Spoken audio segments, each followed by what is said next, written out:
वंदनीय राष्ट्रसंत तुकडोजी महाराज प्रतिष्ठान भागीमारी तालुका पारसुणी जिल्हा नागपूर अंतर्गत आम्ही विविध उपक्रम करत असतो। त्यापैकी आज मानवाच्या शरीरात निर्माण होणारा करंट यावरचा एक प्रयोग आता मी छोटासा करण्याचा प्रयत्न करतो आहे।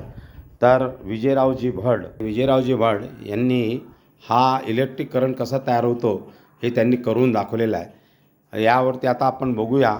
हा वेदांत बसलेला आहे खुर्चीवरती। आता या आणि माझ्या हातामध्ये टेस्टर आहे। आता या टेस्टरमध्ये ज्या बॉडीला आता लावतो आहे तर कुठेच तुम्हाला टेस्टर जळल्यासारखं दिसणार नाही। टेस्टरला करंट नाही, पण जेव्हा आता इकडे ते क्रिया करतील त्यावेळेस तुम्ही बघाल तर हे टेस्टर जळताना दिसेल, तुम्हाला लाईट लागेल, पण कुठे सप्लाय दिलं नाही। तुम्ही चारही बाजूनं लक्ष घ्या। हे खुर्ची आहे, या खुर्चीच्या पाठीमागून कुठून बाहेरून कुठे करंट दिलेला नाही। तुम्ही सगळं फक्त एक खुर्ची जमिनीवर ठेवलेली आहे आणि त्यानंतर हा मुलगा जो बसलेला आहे त्याचे पाय वर जमिनीच्या वर आहे। आणि आता हे विजयरावजी भड आता या खुर्चीला क्रिया करतील आणि मग नंतर मी इकडे टेस्टर तुम्हाला लावून दाखवणार आहे। हा माझ्या हातामध्ये असलेला टेस्टर हा मी इथे लावून दाखवणार आहोत। तर बघा आता तुम्ही हे करते आहे। रेडी। तर आता बघा ह्या अशा प्रकारे खुर्चीला अशा प्रकारे खुर्चीला आता ठोकणं चालू केलेलं आहे। बघा आता फक्त खुर्चीला ते कापडाने ठोकत आहेत आणि आता नंतर यांचं हे करताय। आता आपण बघू, तुम्हाला ह्या टेस्टरच्या ह्याच्यात दिसला पाहिजे म्हणून थोडासा आता आपण मी लावतो इथे।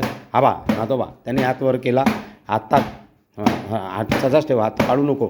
आता तो टेस्टर लागून आला। तर अशा प्रकारे तू हात नको राहत, काय नाही होत, काय नाही। बघा आता तुम्हाला करून टेस्टर लागून आला। हा टेस्टर लागून आला। हा टेस्टर लागून आलेला आहे। चालू करा राहील। तर अशा प्रकारे या बॉडीला म्हणजे चेअरवरून ठोकल्यानंतर करंट म्हणजे या टेस्टरमध्ये येऊन आलेलं आहे। यामागचं कारण काय, आपण जेवढे लोक व्हिडिओ बघाल त्यांनी जे टेक्निशियन असेल, इलेक्ट्रिशियन असेल, इंजिनियर असेल, त्यांनी यामागचं रिझन सांगावं। आणि हे सत्य बाब आहे की माझाही याच्यावरती विश्वास नव्हता, परंतु जेव्हा मी पाहिलं त्या बॉडीला करंट येऊन आलेला आहे आणि त्याला टेस्टर लावल्यानंतर हा टेस्टर त्याला त्या बॉडीवरती नखावरती जळतो आहे, म्हणजे लागतो आहे।